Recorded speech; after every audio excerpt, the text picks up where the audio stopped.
Newsletters are very difficult to grow. And if you're building it for a reason of clout because you think it's going to be a moneymaker, you're going to run into terrible failure. How big is it now, the list? So the list right now is 12,000. We've grown completely organically. What are some of the things that did and did not work? The best way to grow anything is to do it consistently. In fact, I haven't done anything as consistent as my newsletter in my life. My goal for it has always been build something bigger than myself. Do you know how many people have shown up to your events, like lifetime unique attendees to all your events? 8,033 people have RSVP'd to one of our events. And that was always the goal. I just wanted to meet people. Welcome back to the Creator Spotlight podcast. My name is Francis Zierer, and today we're speaking with Brett Dashevsky, the creator of Creator Economy NYC, a newsletter and event series based here in New York. We spoke about how to build and monetize a healthy community, how to develop long-term brand partnerships, how to produce events and the kind of money that goes into them, and his advice for making high-quality newsletters, which he has been in the business of for about 6 years. So this is a really good conversation, and I think you will enjoy it. I want to set the stage here for our listeners. Before we even get to Creator Economy NYC, you are the second Dashevsky to come on this podcast. Your brother, Jared, was on here.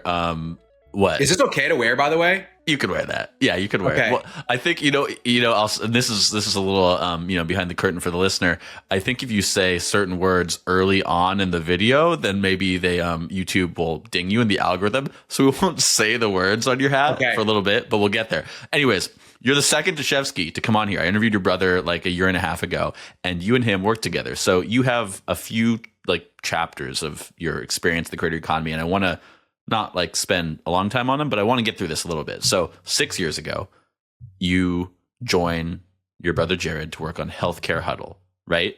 And this was a newsletter business, and that's kind of your entree into the creator economy, correct? That's correct. So what were the challenges you were dealing with? Because this, very quickly for the listener, this is as you might guess by the name, it's a healthcare focused newsletter for healthcare professionals. You are not a healthcare professional, but your brother is kind of the creator, and you are helping him with audience development and monetization, right? Mm-hmm. So tell me what those challenges were that in these early days, 6 years ago, beginning of 2020, you are helping him build this newsletter-based business. What are you dealing with? Yeah, first and foremost, the biggest challenge was we were using MailChimp. Just to put that out there. Mm-hmm. But yeah, look, the idea, my brother had this idea as he was starting medical school, and I was in my senior year of college, and I've always been very entrepreneurial and social native, interested in social media, and was toying with some ideas myself. And he had this really great idea that I thought would be super cool to build a brand around. I love brand building. Obviously, see the hat and what I've been building. And I saw an opportunity to help him grow this on social media. Let's create an Instagram page and build that into something that is value driven and perhaps serves the newsletter. And I didn't have any healthcare experience at all. In fact, that I felt was a big challenge for me mentally, being I'm not really in this space. I just happen to have created a media business that focuses on this content. But I learned a lot actually through the content, funny enough, and the whole ethos of what we were building was to simplify complex issues in healthcare. And so, some of the challenges as we were growing was ultimately what is this thing and what can it be? And we were building at a really exciting time when Morning Brew, I think it was we were a year into building Healthcare Huddle. Morning Brew was our biggest inspiration. And I'm a long time Morning Brew reader. And we studied everything that Alex and Austin did to grow that thing. And we're applying as much as we can logically to growing Healthcare Huddle, be it a campus ambassador program, be it how they did sponsorships, things like that. And, I think the big challenge was ultimately monetizing the newsletter and growing it. There at the time were no, discoverability vehicles for newsletters like we have today with Beehive or other platforms with referrals. And so you had to grow by way of just being scrappy. And some of the things that we did was every time someone followed our Instagram, which was our big top of funnel, we would message them to subscribe to the newsletter. This is before ManyChat too. You were doing this. This is before ManyChat. Everything that creators have at their disposal today did not really exist or was as popular in 2020. And so time frame, this was 2020, 2021. early 2021. And so we were growing through the newsletter. We were using the Instagram stories. And like at the time on Instagram, not everyone on stories could link something. You had to hit like 10K followers in order to be able to link anything on stories. And so what we would do was basically we would use the question sticker and be like, promote the newsletter. And then be like, if you want to subscribe to the newsletter, like write your email here. And then like we would manually take the emails and then put them into MailChimp. Or I think like I would add them manually on the website because then they would be sent the welcome email. And so there was a lot of challenges because we were very, there wasn't the tech there to support what we were trying to build from a media standpoint. Unfortunately, my brother's classmate, Harrison, was our CTO. And like he built out like a custom website. He connected whatever to, Google Sheets to MailChimp. And like we had systems in place, but there was a reason there wasn't a ton of newsletters at the time. Most writers actually were on like Medium or they were on Substack was just getting started. I don't even know. Or they were using a MailChimp or something like that. And so that was kind of the challenges we led into, but we were building a brand that was punching above its weight, which has always been like a value of mine when building a company is create a great brand from the way it's presented, that it feels like it's punching above its weight. It looks more established than it is. And that drove a lot of interest to our Instagram. It ended up driving people looking at our newsletter as a credible source of information, which we obviously made sure that was the case. And then it led to us ultimately getting acqui-hired by Workweek when they were building for this next era of the creator economy, of this collective of like industry experts. And who was that industry expert? It was my brother. Yeah. And what was I going to do at Workweek? Well, come help and maybe grow some other newsletters and creator brands, which was so exciting for me. So I want to butt in for a sec. So Adam Ryan, co-founder of Workweek, another former guest of the pod, if you're listening and you want to check that out. But I understand that there you kind of stop working on like the one project, the one product. And I think your title is creator manager. And now you're helping a bunch of other category experts. This Workweek, also to be clear for the listener, it's basically, I'm sure Adam would, dispute this slightly, but it's basically like a network of creator-led newsletters and professional networks. And so you're helping these other category experts launch and grow their audience, kind of taking the learnings you had with your brother and now like scaling them across other creators. That's correct. Yes, at the time, and that still is kind of the focus of Workweek. But the enticing element of joining Workweek and leaving my job at Capital One, right? So I was building Healthcare Huddle alongside a full-time job, was I didn't want to become pigeonholed in being a healthcare guy, okay? And I saw this opportunity with these leading voices, right? And this is when Twitter was really big. You had people like Trung Phan and Nick Sharma that were all like part of now Workweek. And I was like, wow, if I can like go and associate myself with this grouping of creators, it's going to help me grow my personal brand in this space. And so I took that leap to join Workweek, which was not even launched yet, with the bet that it was going to help me leap onto a higher mountain. And then that's ultimately how I think about opportunities. And I would say that like it absolutely was me leaping to a higher mountain because it led me into the direction that I felt my gut was the best path. And, despite me ultimately, leaving the company, not on my own terms, it still put me in the best possible position. And I learned so much helping build other brands. And I learned so much from Adam and Becca and the rest of the team there that now as I'm building Creator Economy NYC and even SIFC, I just feel like a much more experienced founder. Yeah. And I know how to build a media business and I've been doing it. And that's what I want to focus on. I want to know like some of what did and didn't work when you were at Workweek, like helping these other creators grow, right? Like I know from Adam that a lot of the growth came from like the network effect of like, you bring somebody in, they've already got some audience, you're kind of funneling that audience to some of the other creators. That makes sense. What are, for the listeners looking to grow, what are some of the things that did and did not work when you were working there, like across categories? That's a good question. We definitely grew. So for example, like, yes, I stepped away from Healthcare Huddle day to day, but Healthcare Huddle kept growing because we had a really strong paid media strategy.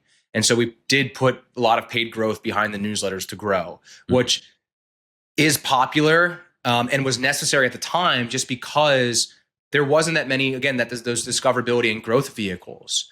So I think that worked, but I don't want to speak on like what went wrong or right there, but I do think that maybe there's some elements of the paid, and then we would funnel people into like, the whole idea was like, can we connect a lot of the brands together to an extent?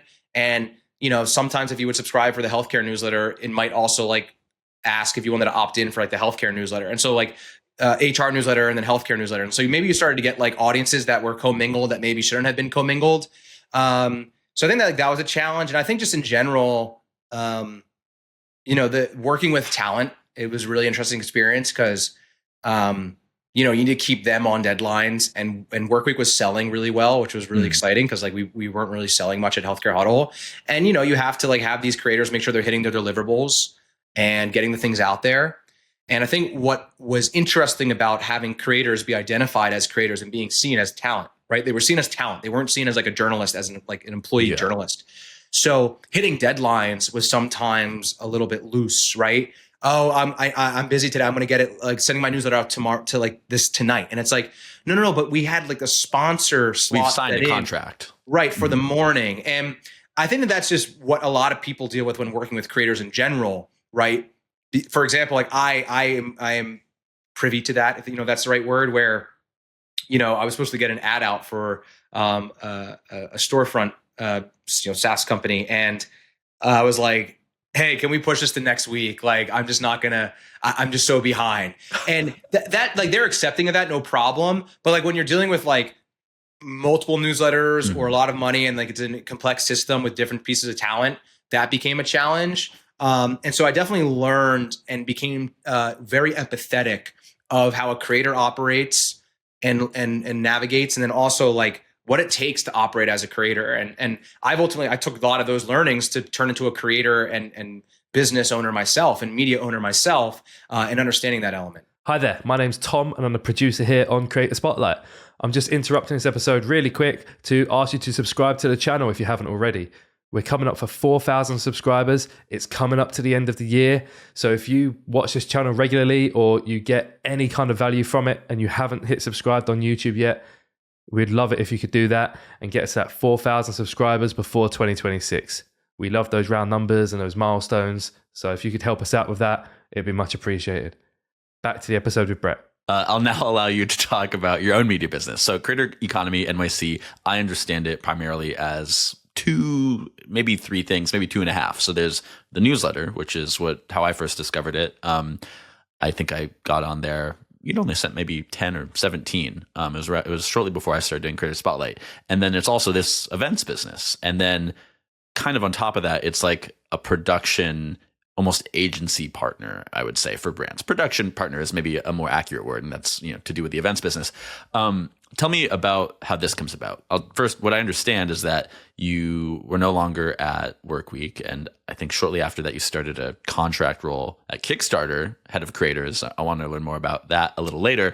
But then you maybe launched like this Twitter group, and slowly this idea of like you just wanting to meet other people in the creator economy industry in New York turns into this like series of events and then a newsletter. So that's what I've got. Tell me how Creator Economy NYC comes to be. Yeah, Creator Economy NYC came out of my just desire to want to build something of my own, where Healthcare Huddle was something of my own.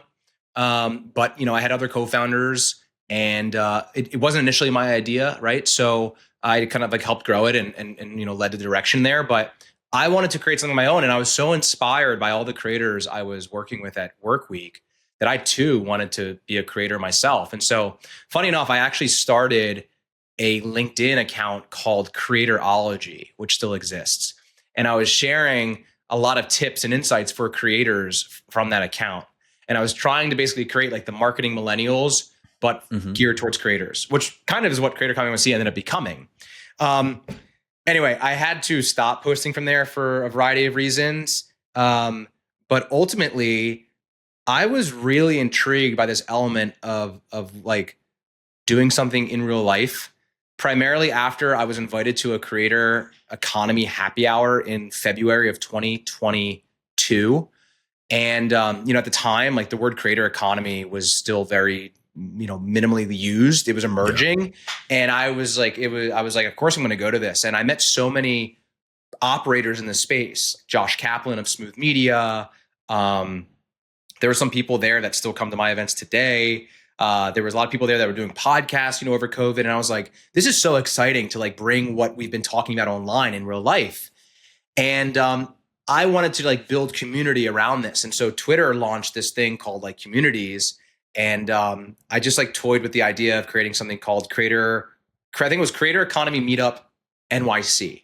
And I loved branding. So like I just threw around an idea of like taking the subway and making it that. Yeah. And I thought this could be like a unique place to just connect. And that was always the goal. I just wanted to meet people. I had no ulterior motive. But then I started to see this guy in the healthcare space that was building like an events business, hosting some like happy hours and stuff. And I was really intrigued by that model and also inspired from the happy hour I went to. That ultimately I was like, okay, I just moved to New York. This was November of 2022. Almost about 3-4 years ago.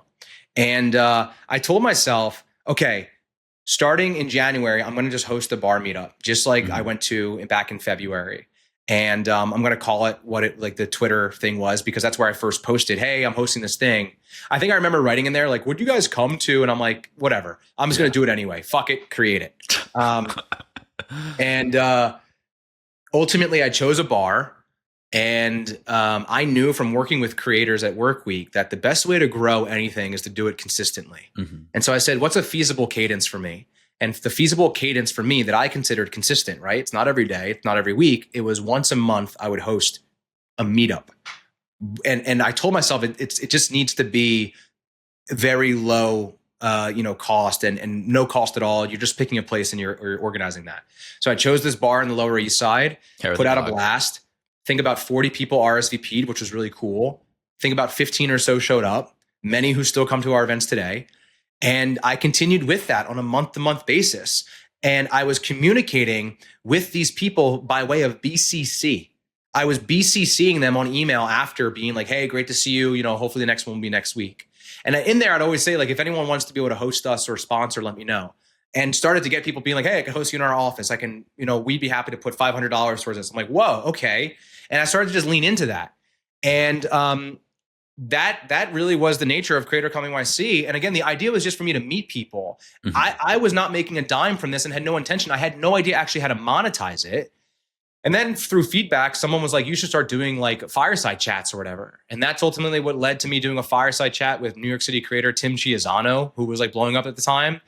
And then the next one was like a panel. And now, our events are always a panel and mixer event. And it started to really take shape and gain traction. And we've partnered with brands like Beehive, like Pinterest, like Shopify, Teachable, Notion, right? All of these massive, great companies. And Creator Economy NYC has genuinely turned into like a profitable media and events business that is serving creators, marketers, and platforms that are serving this space. And yeah, that's what came to be today. And so just through consistency and through a genuine desire to meet and build relationships in this space is what led for it to be. And I have learned through it that community is incredibly difficult. You have to want it. You need to build community knowing that like this thing probably won't make money. And like, would you still be doing it if it wasn't making money? Here's what you should ask yourself, right? With community, it's like, do you host parties? When you are hosting a party, are you good at like, swinging around from person to person, making the connections? Like, I don't know, correct me if I'm wrong, but I feel like that's like the atomic unit of like, can I build a community, right? It's like, I'm at a party, am I connecting people and being like, oh, you should meet this person. Oh, wait, hold on, I got to go talk to this person. You should meet them. I consider myself to be and based on feedback, by the way, as well, a fantastic host, a lover of people, a great host and MC when it comes to panel. See me in action.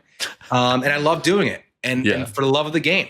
And that is what led me to keep building this thing. And I've seen similar organizations pop up in different cities, which is great. I've heard from them that, we've inspired that model, but I know how difficult it is to grow the thing. And if you're building it for a reason of clout, if you're building it because you think it's going to be a moneymaker, you're going to run into terrible terrible failure. Okay, wait. I want to get back on the events in a second, but before we get off fully newsletters, right? I want to talk about the newsletter aspect of Creator Economy NYC. So that's how I first came about it. If you're comfortable, are you willing to share list size, open rate, and or click rate? You don't have to if you don't want to. No, happy to. Little backstory in the newsletter, if that's cool to go. Give me the backstory. 100 sends, by the way, you hit very recently. I did. Yes, it was a very timely episode. Sorry, I get very excited about community, which the newsletter is, by the way, an essential part of the community. And one of the biggest anxieties I had when building the initial days of Creator Economy NYC was losing consistent contact with the folks that were showing up to the events. And so if I didn't have an event scheduled for the following month, I worried that if I went like a whole another 6-7 weeks without even communicating and showing that we're here, we would lose this element of that we exist. And so that's why I was on BCC. And the reason I was on BCC is because, one, there weren't really platforms like Beehive that were there. Two, I was kind of treading carefully that I wasn't being competitive with Workweek and like launching a brand in a category that maybe they were exploring. But heading into 2024, I really was feeling this need of, okay, if this thing is serious, I should launch a newsletter. And the idea was to launch the newsletter in January of 2024. So, hey, we just went through this year hosting events. Now the next thing we're going to launch, once we have the events down, is going to be the newsletter. I ended up getting laid off from Workweek. And that to me was one of those like it's go time stories where you hear so much about people who were laid off or fired from a job and it ended up being the best thing that happened to them. And I basically told myself, well, I want to be one of those stories. Yeah, I've talked to so many people, by the way, especially journalists, who it's like they got laid off. Maybe they got a little bit of a severance package, and then like that severance package is basically startup capital for them trying to build an independent media business. 100%. And that ultimately was the mindset I had. And so, where's the first place I went? It was Beehive. Actually, when did I start my Beehive account? September of 2023. The first newsletter was sent on December 14th or so, I believe, of 2024. Of 2023. Yeah. That was new. I think we sent two or three newsletters in that year. And then I'll get into another aspect there. But I remember after getting laid off from Workweek, my first, order of business was I was going to go through all the event RSVPs and data I had, clean it up, and then upload it into that's a list, baby. Beehive. And I locked in. I was so excited and I was so passionate that the newsletter was going to be the biggest thing for Creator Economy NYC and myself, which it truly has been. And I was so excited that, wow, here am I starting my own newsletter brand, right? It's me. It's no one else involved in this. And I spent I was working more than I was working when at Workweek, like late nights, had to be pulled away from the computer, cleaning up the data from the events, figuring out what my newsletter was going to be about and how to approach it, what the branding and all of it should look like. And we rocketed it. And then heading into 2024, back to the consistency goal, I go, well, I set a consistency goal for events and that worked out pretty well. I got to do the same for the newsletter. And I created this chart with 52 empty orange circles. And I made a goal that I would send one newsletter a week in 2024. And I did not want a week to go by where I did not fill that circle in. Okay, wait. Did you, every time you sent it, would you go to like Canva or whatever you're using and, That's correct. And fill it out? And I kept it on a Twitter thread. So you could see the Twitter thread of all the weeks I was updating the newsletter. And it started to really inspire people to follow along. And also for other people to be like, I want to do the same thing. And I felt that this element of building in public or public accountability to send this newsletter once a week is what really locked me in. And at this point, it's become like routine.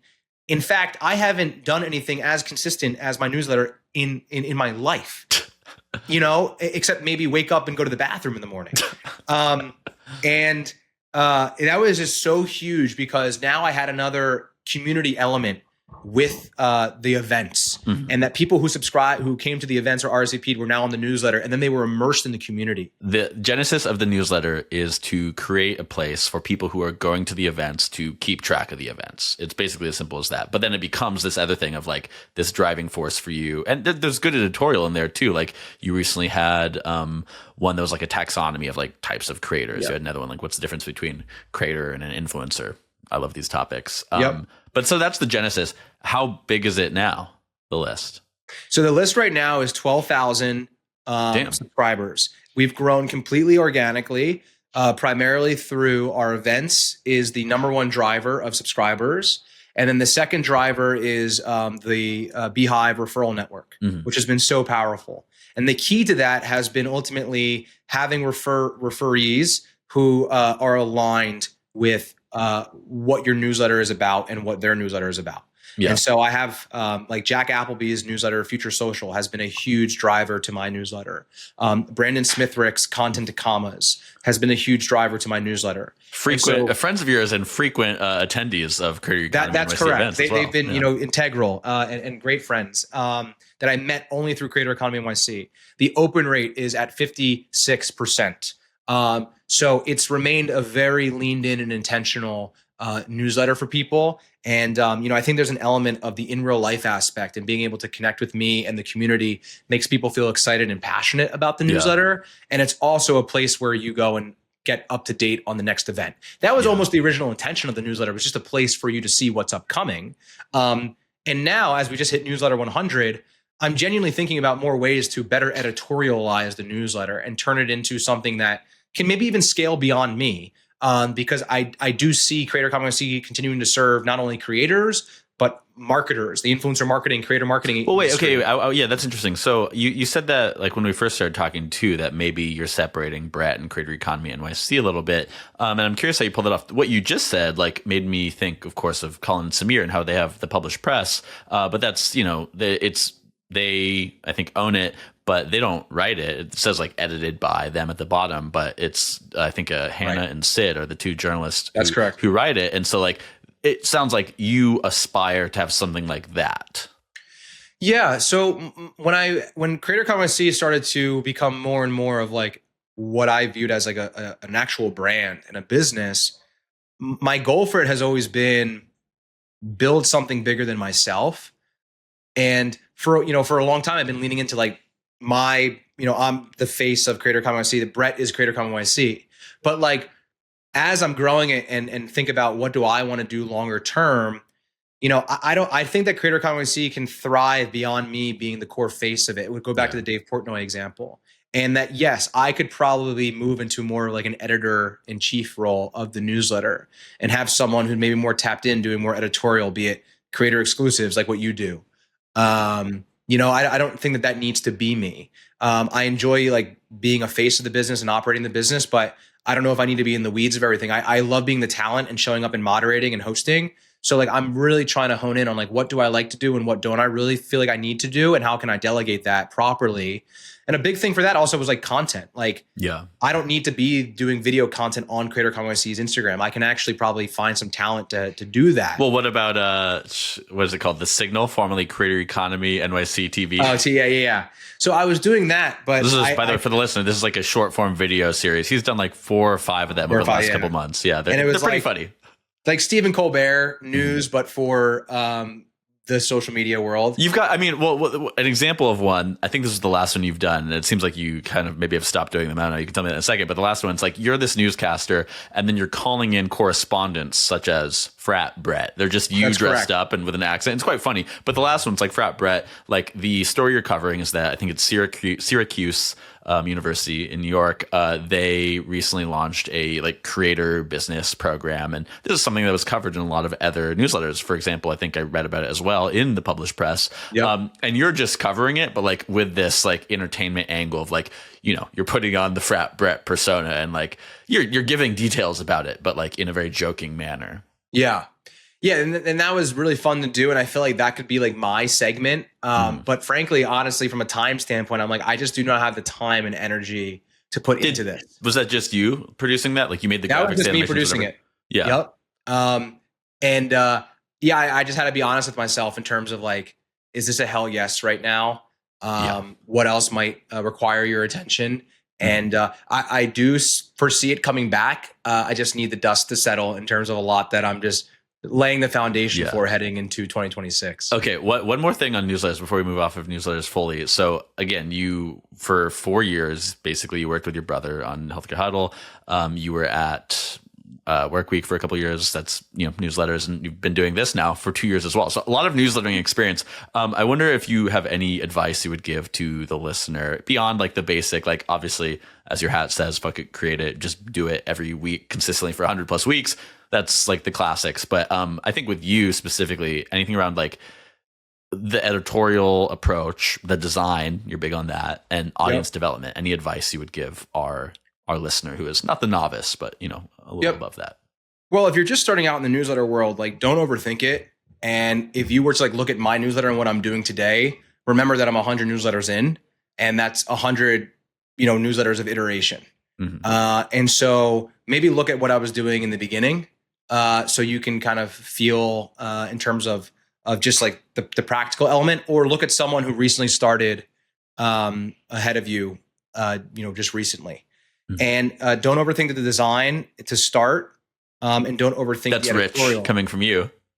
It is, and it hurts me to say that, but I just don't want people getting caught up in the design of their newsletter before they even fully understand perhaps what it is they'll be writing about and how the newsletter is. And for me, my newsletter has certainly evolved in terms of like what I write about. Like I used to do creator spotlights, and then it moved to me kind of sharing more from the community and like my own personal experience growing as a creator and business owner. And if you get too caught up into the design, it might pigeonhole you to be writing about a certain thing or a certain way, where first you kind of want to get the editorial element down, or how you want to be communicating with your audience. So that is something that I think is really important. It's just like, don't overthink it. Like, perfection is the enemy of progress. You don't want that to stifle you from just getting your newsletter out there. And you also like need to get in the element of building the reps. And so anything that's going to prevent you from building the reps of getting your newsletter out there, you got to put it on the back burner. And so like for me, like building out the newsletter, I knew I was like, okay, I have to get this out next week, this December. It doesn't matter. Stop overthinking the design or what you're doing, just get it out. And that to me, I knew when I would do it would be a huge unlock, because it would show that mentally, like it's already out there. You got the engine revving. Now you got to keep it going and iterate as you go. And it should give you comfort in knowing that like people are goldfish. They're not going to remember what your newsletter looked like last week versus this week. And if they do, fantastic. You got a great, reader who's leaned in. So that's what I would say is hugely important. And don't overthink growth. Newsletters are very difficult to grow. They're long and arduous to grow. And you have to almost be in the position where you are writing the newsletter for the sake of yourself and for the sake of just the accomplishment and passion. For the sake of filling out 52 of those orange circles, if you will. That might help for some people. It helped me for sure. But just start writing your newsletter and creating it for the love of writing. I mean, I loved my newsletter and still love it, that it's just a creative outlet for me. And I don't even really pay attention to what the open rates are or who opened it. I actually don't think in all 100 newsletters have I really like clicked in and like viewed that. And I want to get, when your numbers are good too, you don't really have to worry. I guess so. Yeah. I don't like you look at your thing, but I want to get better at that, right? So I can serve the readers better. But I would just like feel accomplished when I get it out, and I'm like, I don't even care if it's just my mom reading it. I don't even care if my mom's not reading it and no one's reading it. I have the accomplishment that I pieced that together. And if it happens to strike someone in a positive way, fantastic. But I just love the fact that like you can get this product out weekly and get like immediate feedback from it. And like, that's very unique in the world of media, where you can get that immediate feedback and iterate. And like, I love that like my next edition next Friday can be completely different and I have no rules to follow. That's the beauty of working for yourself, right? You have no rules to follow. And that's what always has guided me to entrepreneurship, and especially the world of the newsletter. I love that I can change the logo next week. It's my creative direction. Speaking of working for yourself, can you tell me all the different ways in which you are making money at this point in time? Yep. So right now with Creator Economy NYC, and again, this is excluding other businesses, the events and the partnerships there are our main revenue driver. I would say probably upwards of almost like 90%. Then there's revenue that has come by way of the newsletter, which I do kind of loop in with the events. And then we've made some money through like some educational products. I recently launched the course conveniently called Fuck It, Create It, which is literally all about what we're talking about, getting your ideas out there, taking that bold action. That sold a handful, but events have been our main driver. And when I say events, I mean kind of packaging that with, hey, a newsletter ad is included in that sponsorship fee and maybe like a post on LinkedIn. So the goal heading into 2026 is that we can monetize every single newsletter somewhat independent of an event. And that, would be phenomenal if we get to the point where maybe there's so much inventory that we have to launch a second newsletter. And what would that look like? But I'd say brand partnerships have been almost 100% of the revenue for Creator Economy NYC. And it sounds like you want that to continue to be the case. You just want more types of partnership available for advertisers to purchase. In 2026, it was actually funny just doing some OKRs. The goal is that 90% of revenue is coming from events and brand partnerships, which is inclusive of the newsletter, our Instagram, whatever it might be. Well, which is also, you just told me that it's about 90% right now. Right? Yeah. So the goal is to maintain continue with that. Yeah. What's the other 10%? Education and maybe affiliate revenue. Yeah. So we want to lean maybe more into some educational stuff. But my goal, as I'm juggling a lot, is just like, I really want to maintain continuous focus. Can we nail down and hit those goals and grow the newsletter? Can we start to build Creator Economy NYC beyond Brett? I think is going to be a big 2026 goal. And a big element is also operationalizing the brand so that there are more systems and processes in place that enable it to scale and that we can do more. Okay, speaking of monetizing events, I went to my first Creator Economy NYC event. It's great to have you. Thank you. 2 or 3 weeks ago as we record. And you said this there when you were up on the stage. There wasn't a stage, but when you're up in front of everybody, you said, this isn't really a typical Creator Economy NYC event. It was a teachable launch event, a launch event for their rebrand, that you were kind of like a host partner. Like, to me, the way I saw you is like, it seemed like they're paying you.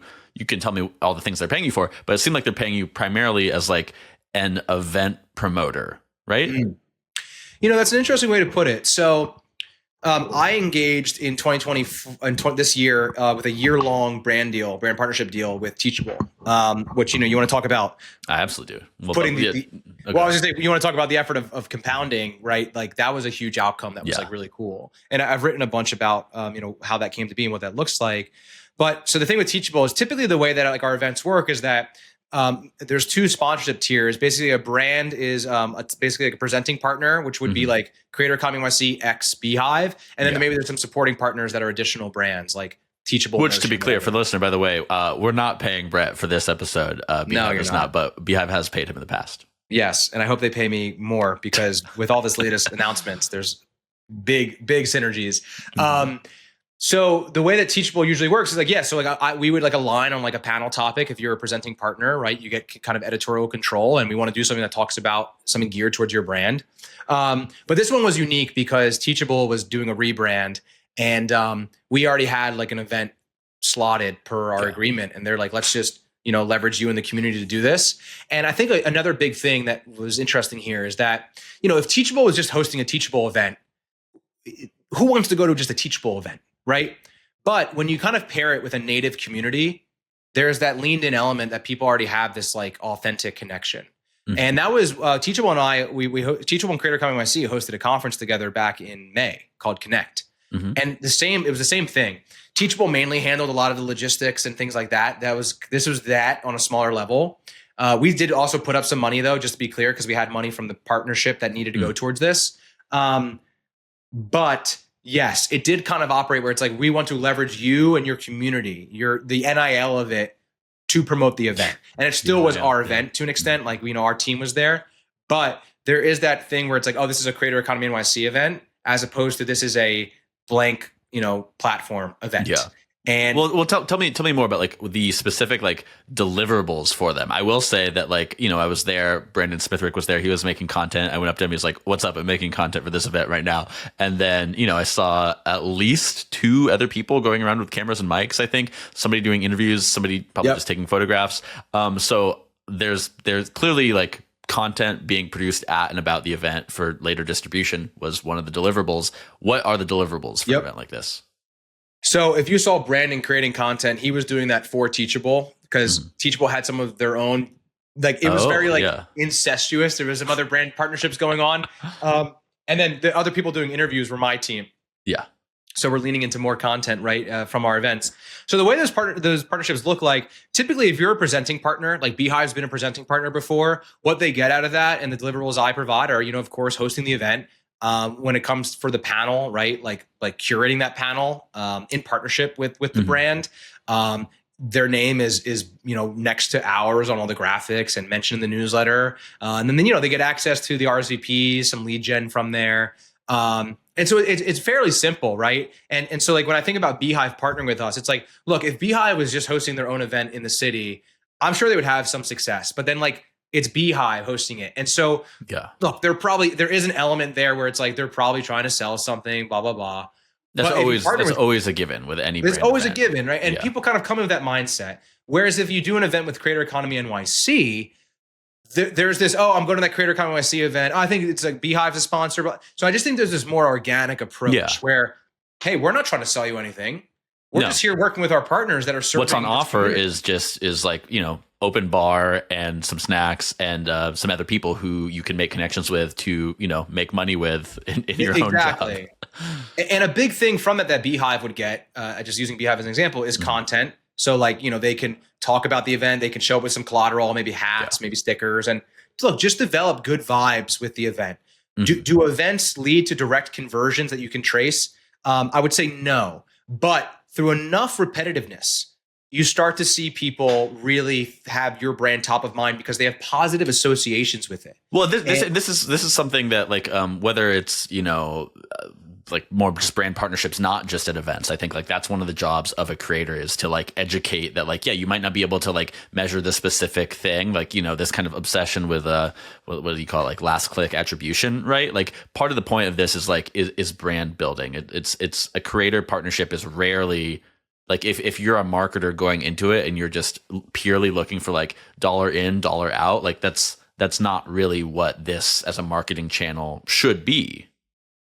Exactly. And that's how we basically talk about it. And that's why also though pairing it with a newsletter or something else is super powerful because it opens up that opportunity for more direct attribution. But look, if like Teachable, we've been partnering all year, someone came up to us at the event and was talking about how he's a talent manager and he launched some courses on Teachable for his creators. And it's like, that's like, these are the stories that like, it just comes with time, especially when someone's launching a newsletter, when they're launching a course or something. Like these are things that like, it's not just like an immediate sign up. Like they need to be intentional about it. And so the big thing I would talk to like Catherine at Beehive about, hi Catherine, is, look, you're just building these positive associations top of mind with the community. What I do want to ask is like for the creator looking to set up a long-term brand partnership, right? I want to learn from you how that comes to be. I do know you've said this on other podcasts that I think it was a moment in Q4 2024, I think, when you signed this long-term deal with Teachable. And that's kind of like the major inflection point of Creator Economy NYC as a business that like sets you up for any success that you are currently experiencing, right?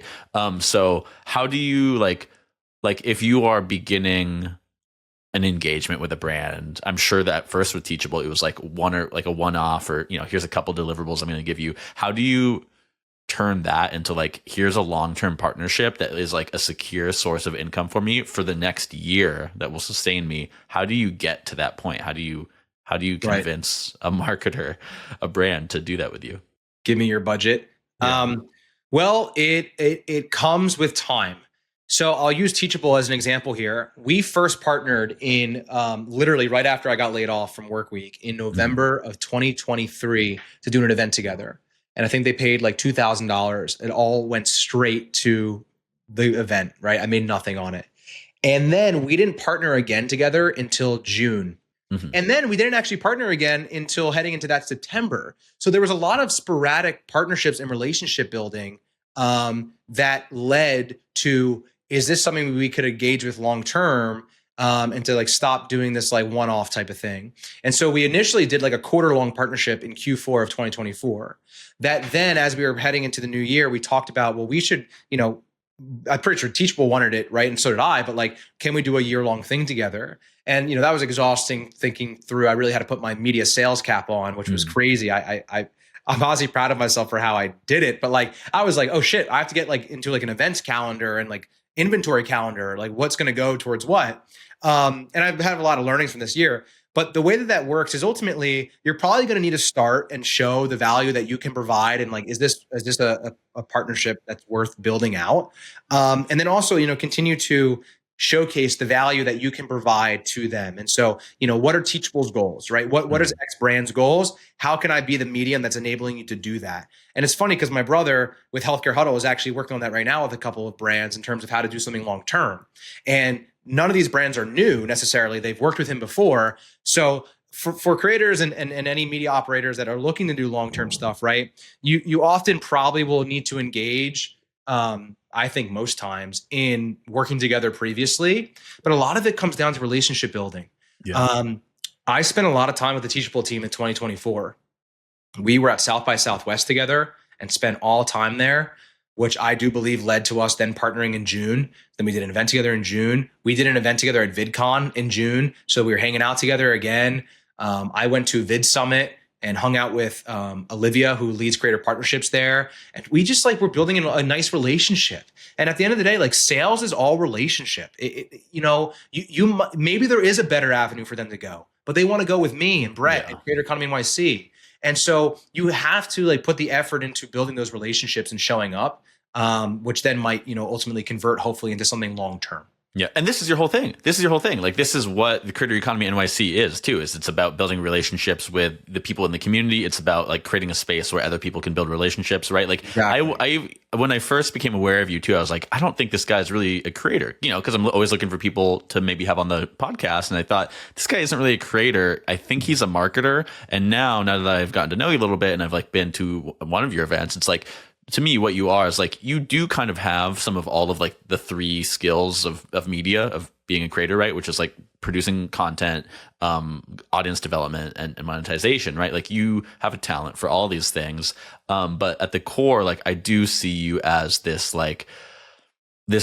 organizer, right? You're a relationships guy. Every business is a relationships business, as the saying goes, but that's the business that you specifically are in more than other people, both to brands, to audience, and facilitating that for both parties, right?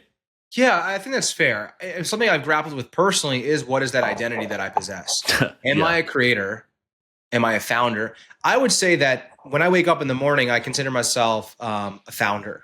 I wake up with the founder's mindset. I prefer to be recognized as a founder. And I think I'm a creator by way of just documenting my journey of building, and also just sharing my takes on the industry. Mm-hmm. But at the same time, someone would say, no, you're absolutely a creator because you're just an in real life creator. You are doing what so many digital creators would love to be able to do. And that's your specialty that you own, that you can fill a room through this brand you've built, and you can also go up on stage and perform. And so, am I a performer? Am I a professional public speaker? Right. So these are things that I still grapple with. What is that identity? I don't get too tied up in all that, but I would say, look, I write a newsletter.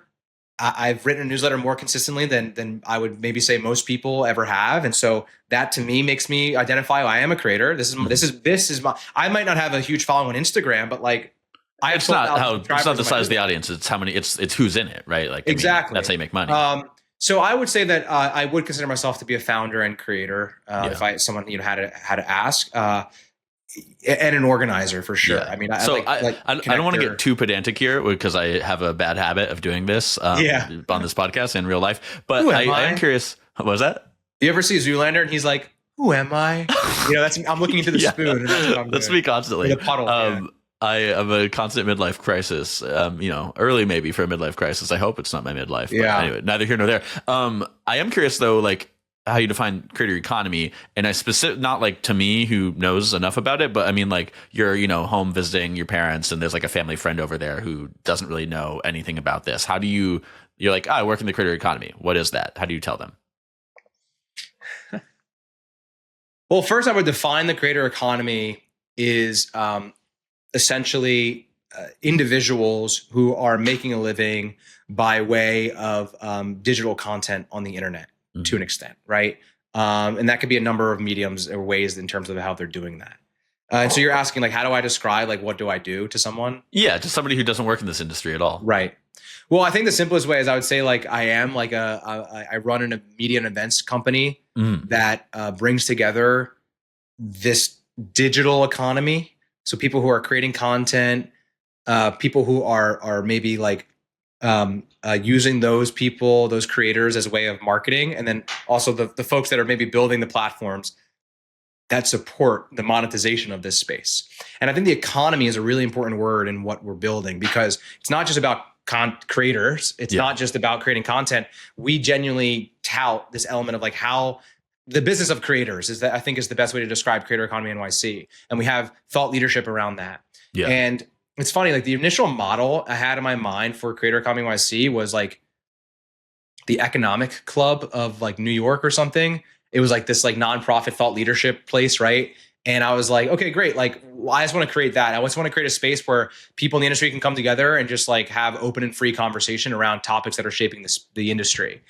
So I would consider what I do like media and events business, and who we serve are the people that are basically creating content online and are ultimately, building a business from that. Do you know how many people have shown up to your events, like lifetime unique attendees to all your events? I know this past year, because we just did an analysis on it, it was like 3,500 or 3,600 plus. I RSVP'd rather, because we get upwards of anywhere between like 500 and 1,000 RSVPs per an event. And 100 people come, or what? I would say around, it depends. Actually, in the past venue, we had upwards of 200 come. So we accept enough people and curate it well enough that it ends up being around 200 people. Yeah. Actually, I do properly have a number. Oh, yeah. So on Luma, 8,033 people have RSVP'd to one of our events. Powerful. I'm sure that number's in the media kit. Yeah. So it's there, and the newsletter is great because all those people are subscribed, or some have unsubscribed, no problem. But still really strong. Yeah. And so it's a lot of people, and it's a diverse grouping of people. And it's kind of, I think you've said on another podcast, it is kind of an even split of creators, marketers, and service providers. What's the split? Yeah, it's majority creators, I would say. So almost upwards of 50-60% creators, and then the other bunch is marketers and brands and operators in the space. And it's a wide range of creators, right? Because it's not just full-time creators, but it's some part-time creators, it's emerging creators.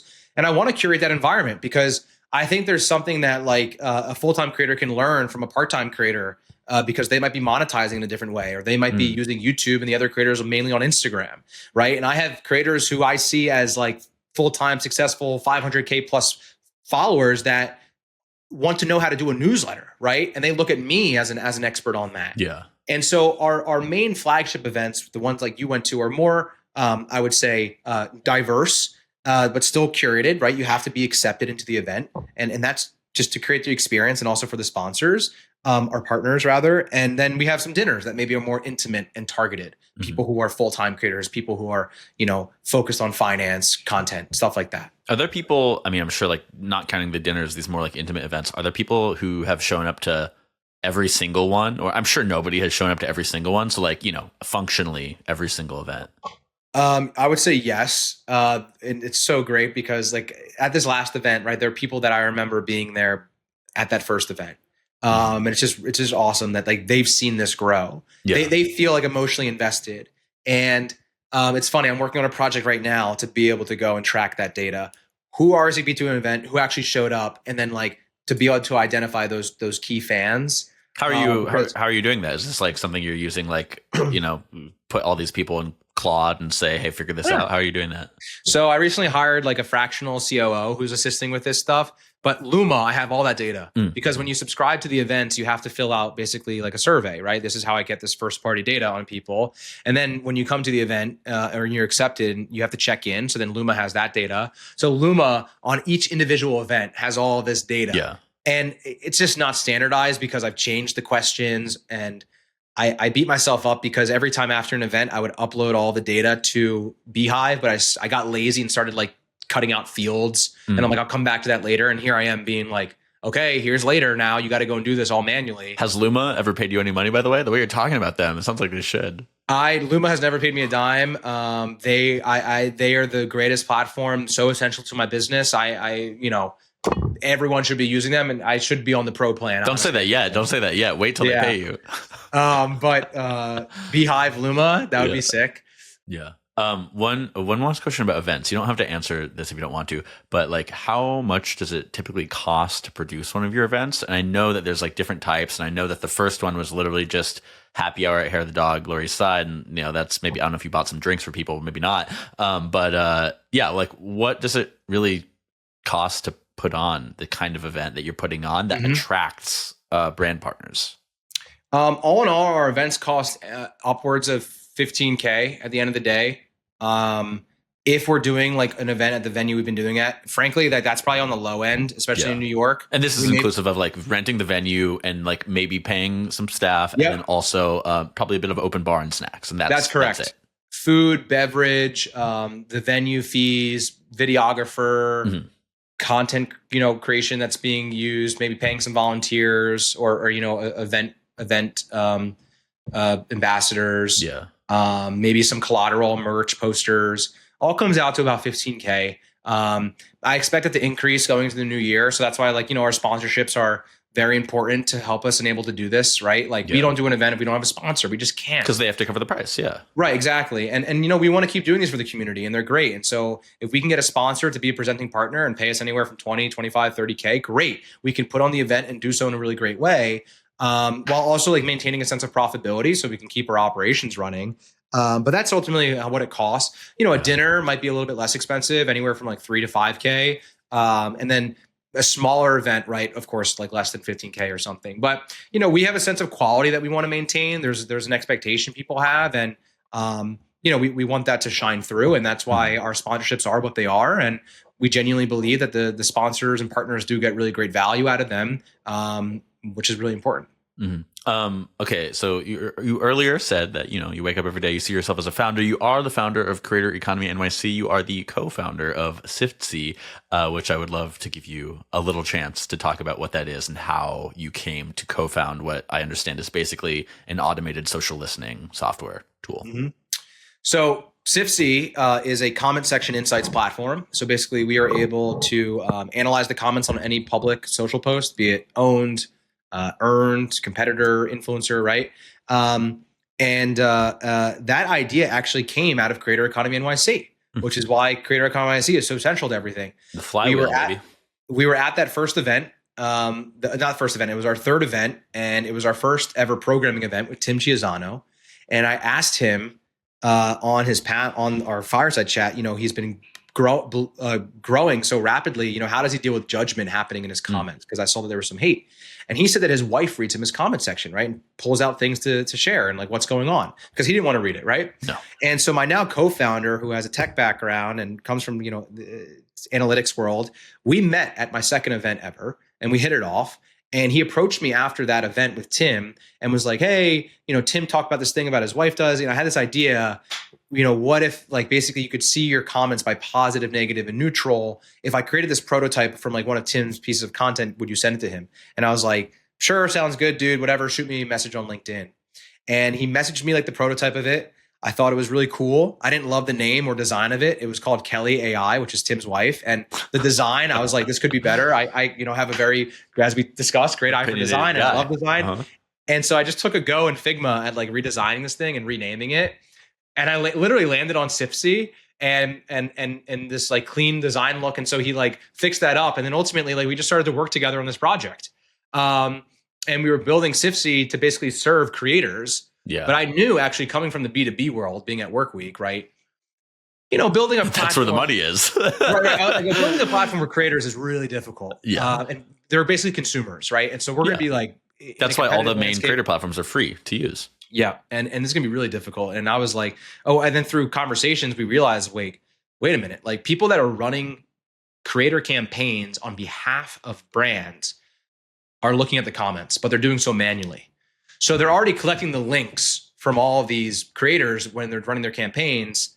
What if they could just like upload them into our platform and we'll analyze them for them, and they can view it from a grouping or individual lens? And that essentially is what led to what modern day Zierer is. And then we started to realize like, okay, a lot of like insights and social listening teams at major brands and agencies also care about this stuff. And now we've come, we have customers like Lyft and Taco Bell and Hilton and Wasserman that are huge customers of Zipsy, which all started from this small little idea on a panel that I hosted back in 2023. And some of our earliest customers came from Creator Economy NYC when I would make Zipsy the sponsor of the event.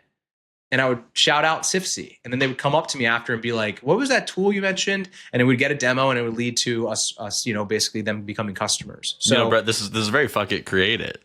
It's very fucking creative. And I always felt very, as slow as the growth has been for Zipsy, right? I've always been very passionate that we were going to figure it out. The signals were there. Yeah. We just needed things to click more. And I stayed true to this motto. And here we are. We fucking created both of these things. Who knows what we'll fucking create it next? And it's been a really exciting journey to be on both the community and creator side and also on the software platform side. To that point, this is a question people are like, where do you see yourself in 5 years? I don't think it's a very good question. Nobody knows. What would you like to be spending your time on 1 year from now, as well as 3 years from now? Mm-hmm. Great question. 1 year from now, I'd like to be in kind of more of a president role of Creator Economy NYC. So we have some operations in place. And then, for Zipsy, I just foresee it becoming, continuing to grow. And I'd love to, be the CEO of Zipsy while still having this community arm that I almost feel like I'm doing a service for the community with Creator Economy NYC. Yeah, 5 years from now, I see that both of these entities are acquirable. Who does that potential partner look like to help take these things to the next level? And, I can start maybe work more on just being the element of talent or creating content. But I don't know. I always get these urges and ideas to create another brand. Right now, I have no bandwidth and I'm very focused on what I'm building currently. But I imagine when time frees up, there's going to be something else that I want to create that I think will be in the social media space for sure. But I don't foresee that being for another 10 plus years. And in fact, I'm ready to lock in, by the way, for 25 years doing both these things, right? And I think that's a big thing for people to think about. Could you be doing these things for 25 years? That's a tough question. That's how I think. And I'm like, okay, let's do it. With if Creator Economy NYC is acquirable, we were talking earlier about how part of what makes it work is that it's not owned by a brand. And it's like this thing that my friend Brett puts this on or whatever it is, or this guy Brett, he puts it on, whatever it is, right? It's because it's you and it's not tied to a specific economic outcome for one brand. So, where my mind goes is who would acquire this? One possible thing is maybe it's an agency and create, not just creator agencies are normalized, but just classic talent agencies have more creator clients. To that point, that seems like something you would excel at. We're talking about how you're a relationships business guy. Is that a business you would start or be interested in being party to, some sort of creator talent agency? Not at all. I have no interest in doing anything with talent or agency. I just think right now it's just complex. Because that's kind of what you were doing with Workweek, right? I was mainly an operator manager to an extent. The talent was in house. What about a Kickstarter where you're head of creators? Right. And that was more of a business development type of role. Okay, yeah. Where kind of bringing creators in. But no, I'm not really interested in talent management or doing the agency role. I think it's just a lot. I really love, community. I love tech. I really love tech and building things that people can experience and tangibly feel, which is why software platform, great. I designed Zipsy. I love the fact that people think it's so clean and great to use. And my events, right? I love that people can give me feedback that they love the experience of it. So I like those elements to execute on. You make a great point in terms of who should acquire. I don't know. I mean, it could be you see a lot of agencies that are doing their community thing, Whaler just launched the Lighthouse. Some other brands are doing it, $1 Billion Boy. Could they be potential partners? For sure. Absolutely. Could it be a media and events business? For sure as well. Am I ready to have any acquisition? No. I think there's still a lot more for us to build, but that's what I think about. And I do think it's important that I want what will be best for a business outcome, right? At a certain point, I need to extract value. Yeah, a certain value from this. I think that's fair to say as a business owner, right? Certainly. And then how do I do that in a way that isn't detrimental to what has been so authentic and true to this community. And maybe one day I'll have the luxury of crossing that bridge when we get there. Well, okay, enough, future speculation. This episode will come out about mid-December 2025. Do you have any events or anything planned early 2026? Anything on the books already that Great our question. listeners should look out for? Well, next event's with Shopify on December 3rd, 2025, but 2026, we're still planning out, but we do plan to have an event with Teachable, likely at the end of January. So keep your calendars open for the last week of January. We plan to have something happen then. Perfect. Well, Brett, that is it. Thank you for coming on. Thank you so much for having me. This was a blast. Perfect. Listener, we will see you next week. If you just listened to that episode with Brett, why not listen to our previous episode with his brother, Jared, where he talks about how they built their newsletter, Healthcare Huddle. It was their 8th episode on this channel before we even had video, so it's also a great look back on how far this channel has come since the very beginning.